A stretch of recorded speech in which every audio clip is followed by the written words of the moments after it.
Shalom, fidèles téléspectateurs de Vert Pâturage, bonjour à vous, bonsoir, ça dépend de l'heure à laquelle vous allez nous recevoir ou recevoir cette émission. Nous sommes dans notre tranche que nous avons appelée le rendez-vous. Nous sommes en rendez-vous avec vous, nous sommes au rendez-vous avec ceux qui sont sur ce plateau, mais nous sommes là pour partager ensemble, parler des sujets sociaux qui seront là pour nous édifier, en fait, pour aider au peuple de Dieu de comprendre certaines choses, de répondre à certaines questions, je dirais, de répondre aux besoins de ceux qui nous suivent. Voilà pourquoi nous sommes là encore aujourd'hui. Nous sommes à notre deuxième numéro de cette tranche, le rendez-vous. Alors aujourd'hui, je ne suis pas seul comme d'habitude. Nous allons commencer avec d'abord un clip, une chanson qui va nous mettre encore des bonnes humeurs, qui va nous aider à nous introduire dans cette tranche, le rendez-vous. Puisque c'est le rendez-vous, nous devons être à l'aise. Un rendez-vous ne doit pas attrister, un rendez-vous ne doit pas stresser, mais un rendez-vous doit mettre à l'aise la personne qui est appelée à ce rendez-vous. Voilà pourquoi nous allons d'abord suivre cette chanson et puis après nous allons revenir pour parler de notre sujet du jour. Et le sujet du jour, j'aimerais vous annoncer déjà, nous allons parler du confinement dans les familles chrétiennes. Le confinement dans les familles chrétiennes. Comment est-ce que ces choses-là se sont passées? La pandémie était arrivée, la maladie est arrivée, nous sommes chrétiens, nous sommes enfants de Dieu. Comment est-ce que nous avons vécu cela au sein de nos familles? Puisqu'il y avait même des églises qui étaient fermées, les pasteurs étaient obligés de passer les cultes en direct sur les réseaux sociaux. Comment est-ce que les fidèles des églises qui ont vu leur porte d'église fermée ont eu à vivre cela? Voilà pourquoi nous parlons aujourd'hui du confinement dans les familles chrétiennes. Ici, c'est la bonne humeur, bien aimés dans le Seigneur. Nous sommes tous enfants de Dieu. Donc, nous nageons dans cette humeur-là, de l'amour de Christ. Nous vivons vraiment dans la joie. Voilà pourquoi nous voulons vous transmettre cette joie, vous aussi étant enfants de Dieu. Comme je le disais tout à l'heure, je ne suis pas seul au plateau. Je suis accompagné. Je suis dans un rendez-vous avec vous, fidèles téléspectateurs de Vert Pâturage, mais aussi un rendez-vous avec ceux qui m'ont rejoint dans ce plateau. Je suis là avec maman Patricia Kassanda et à ma gauche, j'ai la sœur Eloge Jaco qui est là, avec qui nous allons parler de ce sujet sur le confinement dans nos familles chrétiennes. Déjà, d'entrée de jeu, bien aimé dans le Seigneur, j'aimerais que nous puissions nous entretenir avec ceux qui sont à ce rendez-vous. Je commence par maman Patricia. J'aimerais qu'elle se présente elle-même. Parce que moi, j'ai donné les noms. Oui, elle s'appelle maman Patricia Kassanda, mais c'est elle qui nous dira vraiment ce qu'elle est dans la communauté chrétienne, ce qu'elle fait dans la communauté chrétienne. Parce que la communauté chrétienne, c'est ça, le corps de Christ dont nous parlons. Nous sommes tous dans le corps, mais chacun de nous a une occupation, a quelque chose à faire. Elle aussi, elle a quelque chose à faire et c'est comme ça qu'elle va se présenter. Bonjour maman Patricia. Bonjour pasteur Astrid. Voilà, j'aimerais que vous puissiez vous présenter à nos téléspectateurs. Ils doivent savoir avec qui ils sont au rendez-vous. Merci beaucoup pour la parole. Je suis maman Patricia Kassanda, la femme du pasteur Léon David Kassanda. Ok.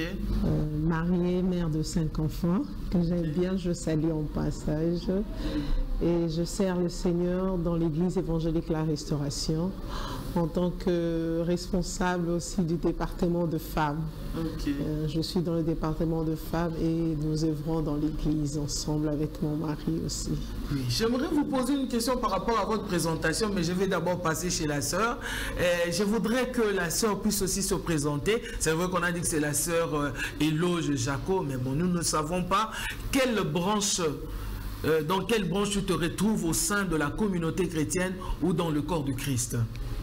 Alors, je me présente, je suis la sœur Eloge, comme on a dit tout à l'heure. Alors, je suis servante de Dieu à l'église La Rédemption, la Maison de Dieu. Et dans l'église, je suis diacre. Ok. Et je œuvre également dans plusieurs autres départements de l'église. En tout cas, vos présentations me touchent. Hein. Dans l'église, vous êtes diacre. Oui. Non, mais quand on vous regarde, les diacres n'ont pas votre âge. Comment ça se fait, diacre, à cet âge-là? Moi, je pense que ce n'est pas vraiment question d'âge. C'est beaucoup plus par rapport à la grâce de Dieu et la volonté de Dieu. C'est lui qui a permis que je le sois à cette position et à cet âge également. Il n'y a pas eu une influence quelque part qui a fait que vous soyez diacre dans cette église-là? Une influence autre que l'influence de Dieu, non, il n'y en a pas eu. Gloire à Dieu, je dis merci vraiment au Seigneur de voir des jeunes gens, des jeunes filles, vraiment à ton âge, être déjà diacre, diaconesse à l'église, ce n'est pas petite chose en tout cas. Vraiment, je bénis le Seigneur. Alors, je disais, par rapport à votre présentation, maman Patricia, vous avez dit que vous êtes responsable du département des mamans. Est-ce que c'est parce que vous êtes femme que vous êtes responsable du département des mamans? Pourquoi pas responsable du département d'intercession, par exemple, ou de musique à l'église, ainsi de suite? Pourquoi seulement? Vous êtes femme de pasteur, le pasteur qui conduit, qui est le visionnaire de l'église, et vous êtes aussi en même temps celle qui conduit le département des mamans. Pour quelle raison?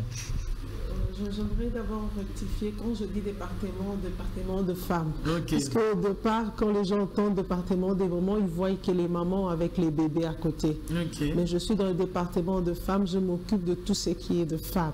Okay. Et Dieu, je suis sûre et certain que la Bible nous montre que la femme aussi a un appel, une part de responsabilité à amener les âmes dans le Seigneur aussi. Et nous conduisons le peuple de Dieu. Et quand vous dites, pas seulement, on ne voit pas cette maman avec bébé à côté ou enfant à côté, ça veut dire que vous vous occupez des femmes jusqu'à quel niveau? Nous nous occupons de femmes dans la vision que Dieu nous a mise à cœur. D'abord, la femme a une mission au-delà du mariage, au-delà de la maternité, au-delà de l'entrepreneuriat que nous parlons de temps à autre dans nos activités, mais la femme a une mission. Cette femme-là, elle a vu la première que Jésus était ressuscité. Cette femme-là est allée annoncer aux disciples qui étaient enfermés dans la chambre haute. Ils ne savaient pas sortir, ils avaient peur de ce qui s'est passé dehors, mais cette femme-là est venue leur dire que notre Messie est ressuscité, bien et bel et bien vivant. Donc la femme, au-delà du mariage, parce que d'autres femmes se disent je suis mariée, j'ai mes enfants, je fais ma part de vie, je suis bureaucrate quelque part, ou bien je suis couturière, je ne sais pas quoi. Ils disent que j'ai déjà accompli ma part de mission sur la terre. Non, ce n'est pas ça. Au-delà de cela, au-delà du mariage, nous avons tous une mission à accomplir sur la terre. Nous ne sommes pas venus seulement pour la maternité. Nous ne sommes pas venus seulement pour autre chose que nous savons tous, mais nous sommes venus pour accomplir la volonté de Dieu. Amen. Oui, moi aussi j'ai lu dans Genèse, lorsque Dieu est en train de confier la mission à l'homme et à la femme, il a béni les deux à la fois, il leur a donné la même mission. Il a dit multiplier, c'est au pluriel. Il a dit assujettisser, c'est au pluriel. Donc tout ce que Dieu a donné comme mission à l'homme, il a donné aussi à la femme. Mais nous ne sommes pas là aujourd'hui, bien-aimés dans le Seigneur, pour parler de la femme. Mais nous sommes là aujourd'hui pour parler d'un sujet actuel, d'un sujet d'actualité, je dirais. Nous avons vécu un temps. Moi, je le dis au passé parce que je crois en mon Dieu. Je sais que cette maladie est déjà passée. Je sais que la guérison est déjà en train de germer dans tous les enfants de Dieu. Voilà pourquoi je vais conjuguer ça au passé. Nous avons passé un temps très difficile, surtout à l'annonce de cette maladie-là, le coronavirus, Covid-19, appelle ça comme tu veux. Moi, j'appelle comme je veux aussi. Donc, nous avons passé un temps, je vais dire, un temps de tristesse, un temps de peur, un temps où les gens se disaient, il n'y aurait plus de fièvre sans parler de Covid-19. Il n'y aurait plus de tout sans parler de Covid-19. Donc, tout toutes sortes de maladies qui pouvaient arriver pendant ce temps. C'était seulement similé à coronavirus. Donc c'était un temps vraiment difficile qui a chamboulé beaucoup de choses, qui a bouleversé beaucoup de choses, et même l'église était touchée. D'autant que les bars, les boîtes de nuit, beaucoup d'autres sociétés ont fermé. Les portes des églises aussi étaient fermées. Donc je dirais, ce n'est pas un sujet à négliger, ce n'est pas un sujet à banaliser. Nous aussi, en tant que serviteurs de Dieu, enfants de Dieu, nous sommes donc appelés à suivre cela.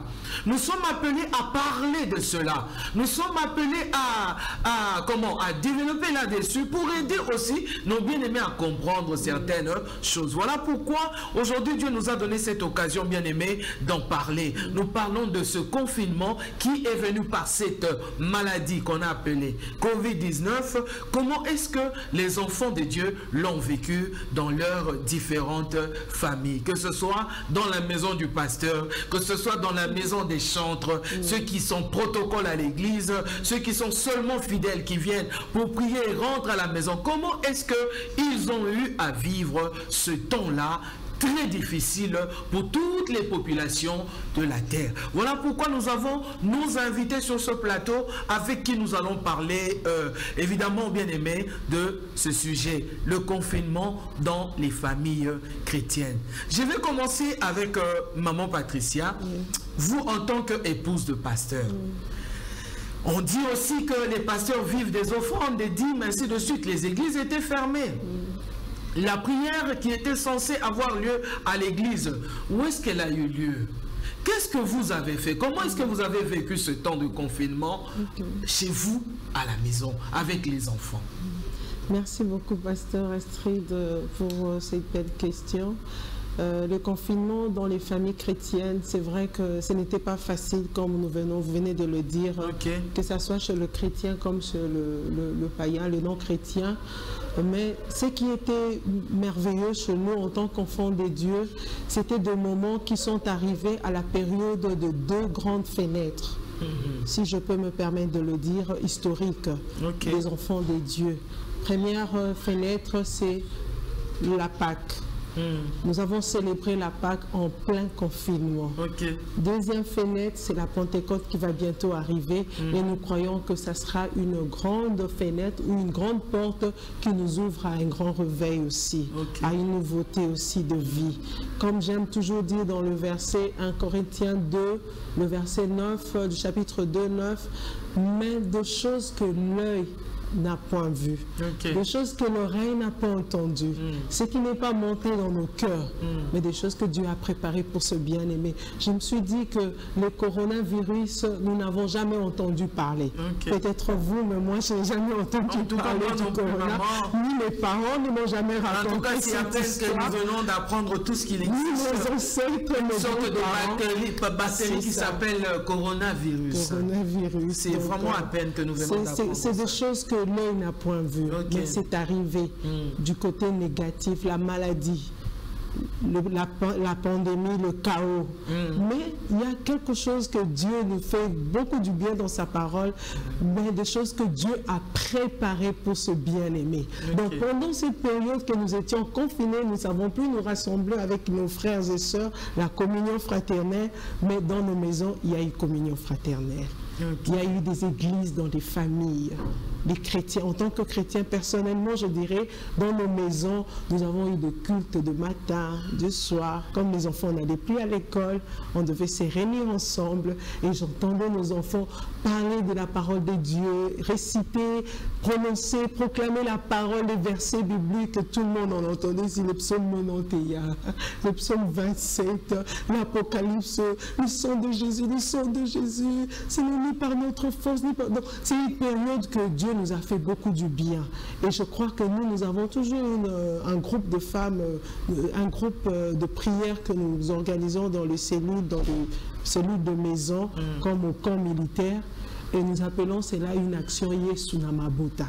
Et cette période Yesunamabota a été vraiment élevée dans nos familles. c'est une bonne chose. Mais vous ne pensez pas que vous, parce que vous êtes épouse de pasteur, et cette maison-là, c'est la maison d'un pasteur qui a eu tout ce que vous venez de nous dire, là, de réciter, la maman Patricia. Est-ce que c'est dans toutes les maisons des chrétiens qu'il y a eu cette ambiance-là qui a régné chez vous? Bon, si je peux me permettre de le dire, pour nous chrétiens, enfants de Dieu, et c'était des moments qu'il y a eu même des autres familles qu'on essayait, parce que l'Église, aujourd'hui, nous devons réfléchir, après le confinement, comment est-ce que nous allons servir Dieu? Comment est-ce que nous allons évangéliser nos frères et sœurs qui ne connaissent pas encore le Seigneur? Parce qu'il y aura encore un autre fléau, certainement. L'ennemi ne nous a pas lâchés. Il cherche comment réfléchir. Vous venez de le dire que ça s'est passé. Donc peut-être il y aura encore quelque chose qui va arriver. Mais Dieu veut que nous sachions que ces âmes-là lui appartiennent.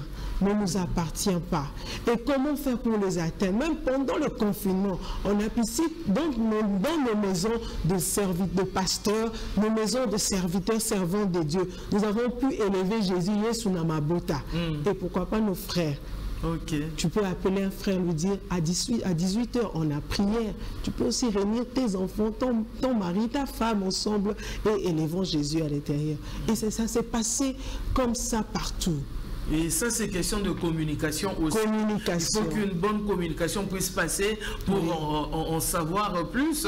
Parce que vous savez, il y a beaucoup de gens qui viennent à l'église mais qui ne sont pas enfants de Dieu aussi. Je ne sais pas si vous serez d'accord avec moi. Il y en a qui sont chrétiens lorsqu'ils sont dans des enceintes de leurs paroisses, de leurs églises respectives, et ainsi de suite. Mais lorsqu'ils quittent seulement la parcelle, ils sortent seulement de cette maison-là qu'on appelle l'église, à l'extérieur, il devient une autre personne. Oui, pasteur, c'est ce que vous venez de dire, que nous devons nous communiquer. La communication est très importante.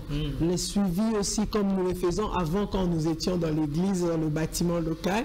Et continuons toujours ainsi, même pendant le confinement, à nous communiquer. Nous avons, je vois les jeunes avec les Facebook, le WhatsApp, le groupe. J'ai vu une fois un groupe là, de l'université. Je me suis dit, mais je peux aussi créer un groupe des enfants de Dieu pour communiquer avec les autres. À 18h, nous avons culte de famille. Allez-vous aussi entrer en prière? Et c'était merveilleux de moments pareils. Nous avons élevé Jésus, peu importe le confinement, Jésus est toujours élevé dans nos familles. Gloire soit rendue à notre Seigneur Jésus-Christ. Moi, je reconnais, je dis qu'il est le roi des nations. Amen. Et les nations, c'est vrai, les portes peuvent être fermées, mais nous ne sommes pas morts. Nous allons continuer à élever ce Jésus-Christ. J'aimerais parler aussi, m'entretenir aussi avec la sœur Éloge, elle qui est chrétienne et qui est aussi servante de Dieu, qui est aussi enfant, fille dans une maison, dans une famille. Comment est-ce que vous, parce que maman Patricia a parlé elle comme une mère, comme une épouse, elle a essayé de définir comment est-ce que ce temps s'était passé. Mais par rapport à vous maintenant, en tant qu'enfant, je suis sûr que vous avez des frères, vous avez des sœurs. Comment est-ce que les choses se sont passées? Vous vous êtes senti à l'aise étant enfermé dans la maison, n'allant pas à l'école, ne travaillant pas, n'allant pas à l'église, du matin jusqu'au soir, vous ne voyez que les mêmes choses. Comment est-ce que cela vraiment s'est passé au niveau de votre famille, par exemple? Alors, c'est vrai que ce temps était vraiment un temps compliqué et très difficile. On a dû affronter quelque chose, une chose comme maman Patricia a dit tout à l'heure, une chose qui nous était inconnue. C'est vrai, on a connu des cas de maladie, on sait qu'il y a la malaria qui circule de temps en temps, il y a certaines épidémies comme la rougeole par exemple, dont on vaccine même les enfants de temps en temps, mais jamais on a été dans une situation dans laquelle qui nous demandait de rester confinés, de rester enfermés, sans aller à l'église, sans aller à l'école. C'était vraiment quelque chose de tout nouveau pour nous. Et vivre comme ça en famille où vous êtes toute la journée presque dans les mêmes pièces tout le temps, vous êtes donc, parce que moi personnellement je suis d'une famille assez nombreuse, alors vous êtes là, il y a toutes les générations, il y a ceux qui sont un peu plus âgés qui sont déjà à l'université, il y a les tout petits, voilà, il y a les tout petits qui sont encore à l'école primaire, exactement, une seule télécommande. Donc ça a été très difficile, mais je dois dire qu'avec l'aide de Dieu, tout ce qu'on a pu faire, c'est vrai, on a vraiment pris le temps aussi de revenir un peu à se remettre ensemble, essayer un peu de voir. Des fois, il y a des choses, il y a ceux qui partent au travail comme ça, partent à l'université, les autres partent à l'école. Vous n'avez pas forcément le temps de savoir qui est-ce qui a quel problème, qui est-ce qui rencontre quel genre de choses. C'est vrai, tu es avec ton frère tous les jours dans la maison, mais sans vraiment bien le connaître parce que vous n'avez pas le temps, vous n'avez pas assez de temps ensemble. Quand vous êtes dans la maison, peut-être tu étais sorti le matin, tu étais allé au travail, mais quand tu reviens, peut-être eux ils dorment déjà, les plus petits dorment, ils doivent aller à l'école demain matin, vous allez vous voir que le week-end pour passer peut-être 3-4 heures seulement ensemble. Et ça, c'était une vie normale. On trouvait ça tout à fait normal. Voilà. Alors après, ça devient compliqué où vous devez passer tout le temps ensemble. Il y a les chocs de caractère qui sont là. Okay. Il y a les incompréhensions qui viennent s'installer parce que forcément, vous n'avez pas eu l'habitude de rester souvent ensemble comme ça. Et ça crée des tensions, ça crée des difficultés. Alors par rapport à la prière, c'était aussi assez déstabilisant parce que vous êtes là, il y a l'église, vous ne pouvez plus aller à l'église, faire le travail que vous avez l'habitude de faire. Souvent, les gens se fatiguent. Je dois quitter, moi personnellement, c'était compliqué pour moi des fois.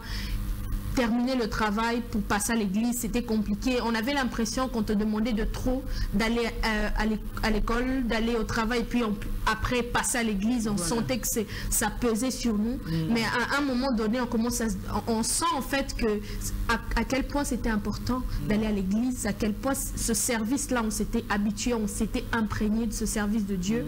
Et on sent en fait qu'il y a ce vide en nous qu'on doit combler quelque part par ce service. Ok. En tout cas, je sens que tu es un peu réservé quelque part parce que parlons de la famille et quand tu dis que tu es d'une famille nombreuse, donc il s'est passé certainement beaucoup de choses.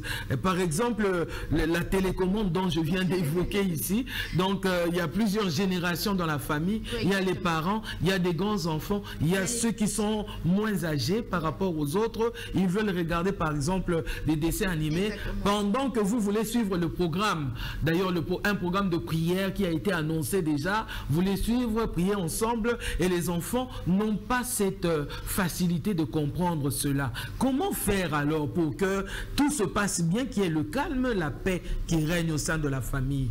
Alors, sur ce point-là, le plus important, c'est d'avoir assez de compréhension et assez d'amour. Parce que quand il y a l'amour, c'est vrai, quand il y a l'amour, on peut très facilement comprendre que eux, ils sont plus petits, ils ne peuvent pas très facilement comprendre, mais vous êtes plus grand, vous pouvez vous passer de la télé. Vous avez vos téléphones portables, vous avez tout.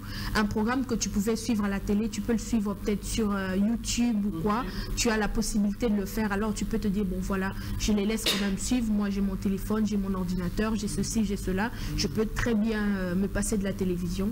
Et vous faites comme ça, vous laissez les tout petits regarder la télé. Eux, ils sont là, ils n'ont peut-être pas de téléphone. Et même s'ils ont des téléphones, c'est pas tous les enfants de 14 ans, 15 ans qui ont des téléphones, il y en a qui n'en ont pas encore. Donc ça veut dire qu'ils ont des téléphones, mais ils n'ont peut-être personne avec qui communiquer en ce temps-là. Parce que leurs amis qu'ils ont l'habitude de croiser à l'école, ils peuvent plus les voir. Alors vous, en tant que plus grands, les aînés, ce que nous avons à faire, c'est beaucoup plus de comprendre les tout petits et puis les laisser... Donc vous les comprenez aussi même quand il faut prier. Quand il faut prier, quand on dit nous devons nous réunir en famille pour prier, et le petit il dit non mais la prière, tout le temps la prière, tout le temps la prière, là c'est fatigant parce que, vous voyez, à partir de 16h jusqu'à 20h par exemple, les grandes personnes de la maison se retrouvaient à l'église et les restes, les petits, les tout petits, après avoir fait leur devoir, ils restent devant la télé en train de suivre les dessins animés. Mais aujourd'hui là, nous devons prier à la maison. Donc c'est cette tranche d'heure là qui servait de divertissement, qui devient un moment où nous devons nous réunir maintenant pour prier, chercher ce Dieu que nous allions chercher dans nos églises. Comment faire par exemple pour faire comprendre à un enfant, non là nous devons prier, toi en tant que grande sœur? Alors déjà, moi je pense qu'au départ, cet enfant qui vit dans une famille chrétienne, cet enfant est déjà familiarisé avec la prière. Il part à l'église dimanche à l'écodime, on leur apprend l'importance de la prière, on leur apprend comment prier. Et je pense que cet enfant se retrouve dans cette situation de confinement. Je pense que même cet enfant est conscient qu'en ce moment, la seule église que nous ayons, c'est cette église en famille. Et je pense que cet enfant qui a déjà l'habitude d'aller par exemple à l'écodime, d'entendre la parole de Dieu et qui vit dans une famille où ils ont régulièrement des programmes de prière ensemble, il a déjà cet état d'esprit où il sait comprendre l'importance de la prière et il sait que voilà, c'est vrai, j'aurai le temps de jouer, mais il sait que c'est important de prier également. Et si on a déjà eu le temps, bien avant le confinement, on a déjà eu le temps en fait d'habituer cet enfant à la prière, je pense qu'en cette période-là, ça ne sera pas compliqué. Et vous, en tant que diaconesse à l'église, vous occupiez de quoi? Votre charge à l'église, c'était quoi? Alors, ma charge à l'église, c'est les finances. Les finances? Oui, les finances. Mais dis-moi un peu, sœur Éloge, les finances en ce temps de confinement, c'est quoi les finances que tu étais en train de gérer comme ça? Parce que l'église, physiquement, matériellement, n'existait plus. C'est devenu maintenant, toutes les églises, c'est maintenant virtuel. Toutes les églises, c'est maintenant au niveau des réseaux sociaux. Les cultes se passent comme ça. Et l'argent que tu dois gérer, ce finance que tu dois gérer de l'église, comment est-ce que tu as passé ce temps? Alors déjà, je dois dire qu'avec ce confinement, c'est vrai que les finances de l'église, je ne sais pas si d'autres personnes vont me contredire, mais je pense que la plupart des gens qui nous suivent seront d'accord avec moi, que les finances des églises ont subi quand même un très grand coup. Et ce n'est pas que les églises, parce que ceux qui ont dû fermer leurs établissements diront la même chose, parce que ce n'est plus le même mouvement qui est en train de se passer, il n'y a plus beaucoup d'entrées dans les caisses, alors il fait qu'on est dans une situation d'urgence, comme le président l'avait décrété, l'état d'urgence. Ça veut dire que même l'église qui est en train de fonctionner fonctionne dans... Exactement. Ou le temps d'urgence. L'état d'urgence. Donc c'est le temps d'urgence dans l'état d'urgence. Exactement. Donc, que l'église a vécu. Exactement. Donc la situation financière était très compliquée parce qu'on doit fonctionner. C'est vrai que les gens disent que non, voilà, les portes des églises sont fermées, il n'y a pas de culte, mais vous allez vous rendre compte que l'administration de l'église continue de fonctionner. On fait passer les cultes en ligne, il y a les ingénieurs qui sont là, il y a les techniciens qui sont là, il faut prendre soin de cela. Il y a l'Internet qu'il faut payer pour faire passer ces programmes en ligne et tout ça, ça demande des finances, ça demande de l'argent.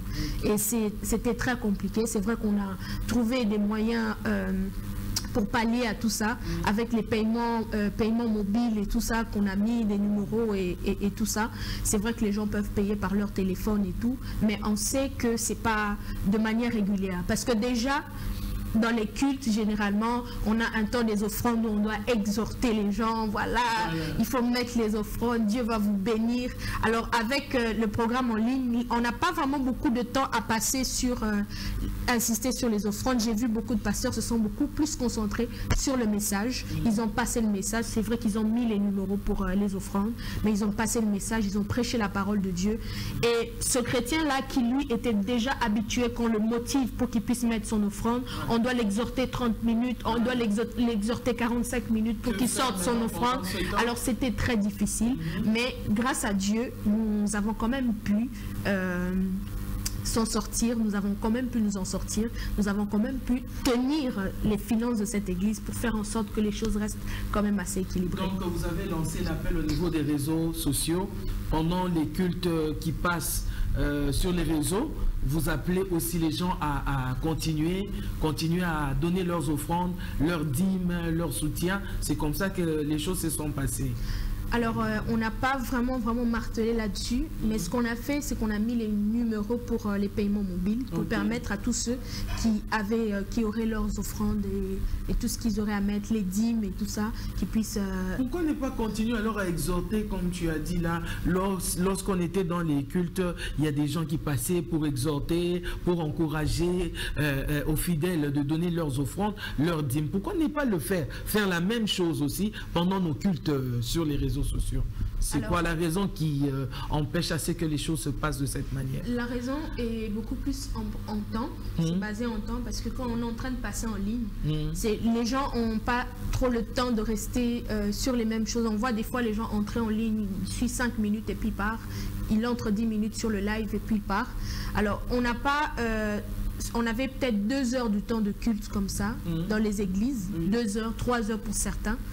Mais en ligne, on fait passer un programme, par exemple, d'1 heure ou de 30 minutes. Alors, dans ces 30 minutes-là, on privilégie beaucoup plus la parole. Et c'est vrai, on peut passer le message, dire, voilà, si vous avez vos offrandes, vous pouvez les faire passer au numéro que nous avons mis. Mais on n'a pas vraiment le temps de prendre vraiment, de marteler dessus ou bien de rester focalisé sur cela. Moi, je pense que l'évangélisation n'est pas gratuite. L'évangile est gratuit, mais l'évangélisation n'est pas gratuite. Alors c'est pourquoi je dirais à nos téléspectateurs qui nous suivent, tu es chrétien, tu es enfant de Dieu, tu étais habitué à donner tes offrandes, ta dîme, ainsi de suite. Donc, toutes ces choses-là n'ont pas encore pris fin. Jésus n'est pas encore de retour. Donc, il faut continuer. Continuer avec ses habitudes. Il ne faut pas suivre ce que les gens disent à gauche et à droite. Les pasteurs, ils bouffent les offrandes, ainsi de suite. Même là où nous sommes, là, c'est une chaîne de télé, mais qui n'est pas gratuite non plus. On n'a pas construit cela, je ne sais pas moi, de façon abracadabrante, en train de... On frappe un coup de bâton magique que la maison existe et la maison est venue. Non, non. Donc, c'est des choses que nous devons apprendre. Donner de l'argent quand il faut, donner sa dîme quand il faut, donner son soutien quand il faut. Par exemple, quand tu suis un pasteur ou ton pasteur sur les réseaux sociaux, quand il met un numéro dans lequel il faudra verser de l'argent, des offrandes, ainsi de suite, vraiment, moi, je te conseillerais de le faire parce que l'évangélisation n'est pas gratuite. L'évangile est gratuit, mais l'évangélisation n'est pas gratuite, bien aimé dans le Seigneur. J'aimerais poser une question à maman Patricia en tant que servante de Dieu. Vous pensez que cette pandémie-là, c'est une malédiction? C'est la colère de Dieu? C'est le diable qui nous attaque? Qu'est-ce qui nous arrive vraiment dans ce monde-là? Nous sommes chrétiens. Quelle est votre lecture par rapport à ce qui est arrivé? Là, nous sommes déjà en train d'aller vers la fin de notre émission. Merci beaucoup, pasteur. C'est ce que je venais de dire sur le verset que 1 Corinthiens chapitre 2, le verset 9, les choses que l'œil n'a point vues, mais j'aime toujours la partie B de ce verset. Des choses que l'œil n'a point vues, mais ce qui n'est pas monté dans mon cœur, des choses que Dieu a préparées pour ce bien-aimé. Dieu n'a pas préparé de mauvaises choses. Ça, c'est faux. Je suis convaincue dans mon cœur que tout ce que Dieu a fait, comme la Bible nous dit dans Genèse, que tout ce que Dieu fait est bon.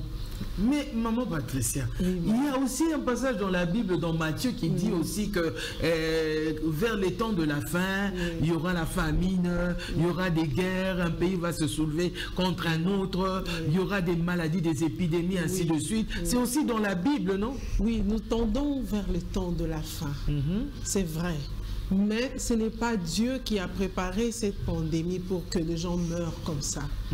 Tout est chaotique aujourd'hui, tout est fermé, comme ma soeur vient de le dire, qu'ils ne savent plus aller à l'école, à l'université, nos enfants sont à la maison. Aujourd'hui, ce matin, ma cadette me disait, maman, on m'a dit que je dois aller à l'école aujourd'hui le matin. J'ai dit, il n'y a pas encore école. Donc les enfants ont soif maintenant d'y rentrer, d'y retourner dans leurs écoles.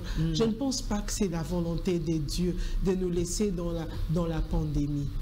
Mais la Bible dit aussi que toute chose concourt au bien de ceux qui aiment Dieu. Mais ce que ça peut être aussi un moment, une façon de vouloir nous tirer un peu, nous tirer un peu, comment on dit, aux oreilles, vraiment nous tirer des bretelles, comme on dit, nous apporter une certaine correction par rapport à la façon dont les gens ont vécu.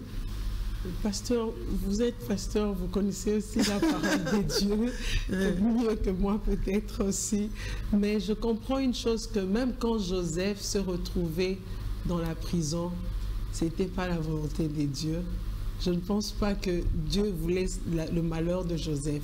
Mais Dieu a pris cette situation pour que la gloire arrive dans la vie de Joseph et qu'un peuple soit libéré.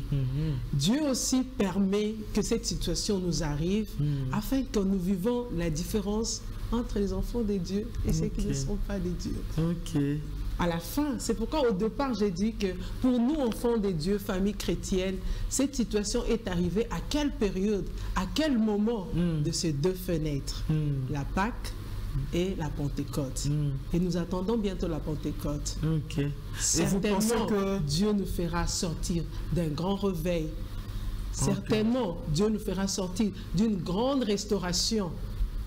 Vous pensez que ça peut être une occasion, Oui. hein, ce moment peut être une occasion d'évangéliser, de prêcher la bonne nouvelle? Absolument. Parce qu'il y a des gens qui nous poseront la question, mais c'est quoi ce Dieu que vous nous prêchez, qui permet la maladie, qui permet une telle souffrance? Les gens meurent, 10 000 personnes dans un pays en un seul jour. Pasteur, il y a des gens que pour leur parler de Jésus, ils doivent tomber malades et comprendre que Jésus existe. Ok. Ils attendent un chaos pour dire que, mais comment eux, ils vivent? Nous vivons parce que nous avons cru en Jésus et nous croyons que la vie continue en Jésus. Lui-même, il a dit, avec Jésus, nous avons la vie. Sans Jésus, il n'y a pas la vie. J'aime ce verset qui nous a dit, le témoignage de Dieu est plus grand que ceux des hommes. Ok. Donc, quand Dieu dit quelque chose, ce qu'il a dit, c'est ce qu'il arrive. Ce n'est pas ce que les hommes disent, ce n'est pas ce que l'ennemi nous dit, nous raconte que c'est la fin de toutes choses. Tant que le Saint-Esprit est encore avec nous, je ne pense pas que c'est la fin. Lui-même, il connaît la fin. Mais c'est à nous, l'enfant de Dieu, de comprendre que c'est le moment d'aller récupérer tous les âmes qui étaient de l'autre côté du camp de l'ennemi. Ok. Gloire soit rendue à notre Seigneur. Maman Patricia, j'aimerais que tu puisses dire un dernier mot, hein, parce que l'émission commence toujours et finit. Les bonnes choses, ils ont toujours une fin. Donc là, nous tendons vers la fin, nous arrivons à la fin de cette émission. Alors j'aimerais que vous puissiez parler avec votre cœur à une maman, à un enfant dans une famille chrétienne. Comment est-ce qu'ils peuvent continuer à vivre ce moment? Merci beaucoup. Ce que je peux dire aux mamans, aux femmes, que nous devons continuer à avoir la foi en Jésus-Christ. Que c'est Dieu qui nous a fait la promesse, il est capable de réaliser des choses que nos yeux n'ont pas encore vues. Comme nous avons vu des choses négatives, c'est le temps de voir aussi des choses glorieuses. Je ne vais pas dire seulement positives, mais glorieuses en Jésus. C'est le temps de voir des malades être guéris en cascade aussi. C'est le temps de vivre des âmes se repentir, venir en Jésus en cascade. Un vrai réveil est en train d'arriver. Continuons à avoir foi en Jésus. Et aux enfants, continuons à espérer. Tant que nous vivons, il y a de l'espérance. Que nous allons reprendre l'école, nous allons reprendre l'université, mais maintenant nous ne reprenons pas seuls. Nous reprenons avec Jésus pour influencer les autres chrétiens. À leur dire que nous sommes la tête et non la queue. Levons-nous et bâtissons une famille chrétienne solide, unie, plein d'amour pour Jésus-Christ, pour la gloire de Dieu. Merci beaucoup, maman Patricia. La sœur Éloge, qu'est-ce que tu peux dire en dernier pour encourager aussi les jeunes filles comme toi? Regarde, tu as déjà atteint un niveau vraiment assez élevé au niveau de l'église, hein, en tant que diaconesse et tout ça. Et il y en a même qui ont peur d'être protocole à l'église. Et aujourd'hui, avec cette pandémie, avec ce confinement, c'est quoi ce que tu peux dire pour encourager les autres à continuer à vivre en Jésus-Christ, à n'y pas se fatiguer? Parce que moi j'ai appris qu'il y a beaucoup de gens aussi qui ont abandonné la foi à cause de ce qui nous arrive. Qu'est-ce que tu peux dire en dernier pour conseiller, donner la force aux autres? Alors, ce que je peux dire pour clôturer ce temps, c'est vrai, comme on l'a dit depuis le début que nous avons commencé, que c'est vraiment un temps très difficile. Mais ce que nous avons à faire en ce temps, c'est croire d'abord que Dieu est vivant et qu'il est capable de toutes choses. Peu importe ce par quoi nous sommes en train de passer maintenant, toujours garder dans l'esprit que ce qui viendra demain, tel que la Bible dit, que la gloire à venir ne saurait être comparée avec les souffrances du temps présent.